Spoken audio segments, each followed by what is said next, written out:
This is the closest to how the last weeks of March felt like is a 2020 short documentary by Kunga Chopel.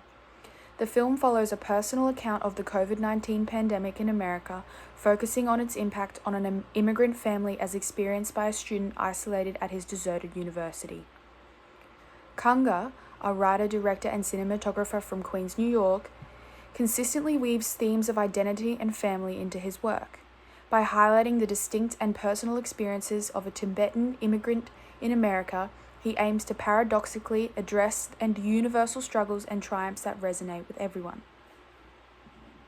The documentary vividly conveys the collective uncertainty of the COVID-19 pandemic through a highly specific lens. As Chopel wanders around the vacant campus of his university, we experience a deep sense of isolation and anxiety. This feeling is further amplified by a series of personal phone calls with Kunga's family who are suffering from the effects of the pandemic across the country.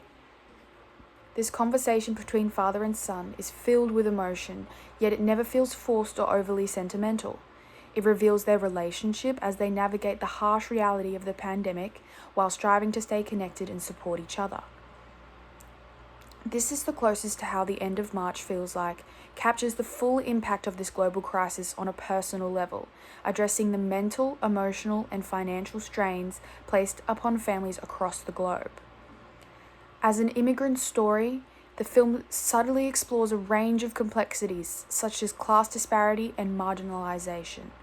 The film's observational style, however, prevents these topics from feeling forced upon the viewer.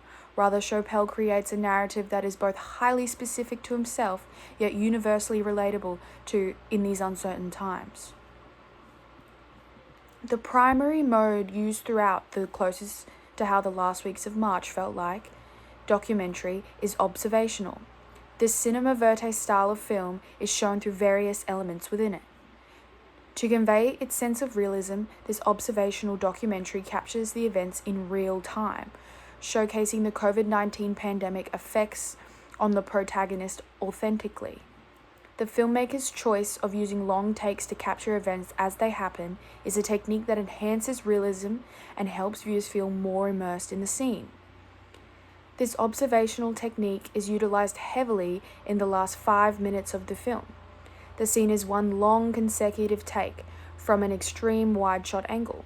The single shot encompasses more than half of the whole film, lending itself to the realism of the observational documentary mode. This scene doesn't feel like a reenactment of a past event, but rather something occurring as the documentary is being filmed. The lack of a narrator also supports the observational mode, as there is no presenter's voiceover guiding the story in a particular direction. Instead, the audience are forced to decide on the documentary purpose through its visual and audio cues. The director, Kunga Chopel, has an individual filmmaking style prevalent throughout the short documentary.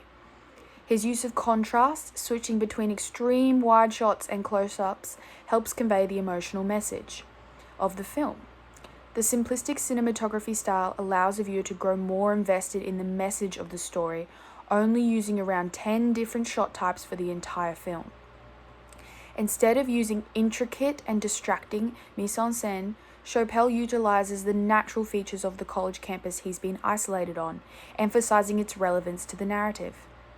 The most obvious style choice the director used in the closest to how the last weeks of March felt like would be his choice of lighting. Typically, documentary films have bright lighting effects as cinematographers don't want to create a sense of mystery by using dark lighting when trying to promote a factual piece of cinema. Chopel, however, uses his natural lighting in a very meaningful and effective manner. The first scene of the film, has only one light source pouring through the window in the background. This only allows the protagonist's figure to be shown in a silhouette. The initial introduction of this elusive character in the darkness set the tone for the film from the beginning. The topic of the documentary is meant to provoke a sense of loneliness and anxiety within the audience, and this choice of dark, realistic lighting helps convey that. Overall, Kunga Chopel's cinema verite style shaped the use of observational mode throughout the film. The realistic and unsettling story being told pairs perfectly with this mode, as the audience is not being told how to feel but rather shown through the documentary. The simplistic cinematography and authentic conversation lead the narrative and allow content to be conveyed effectively in the identified mode. Thank you.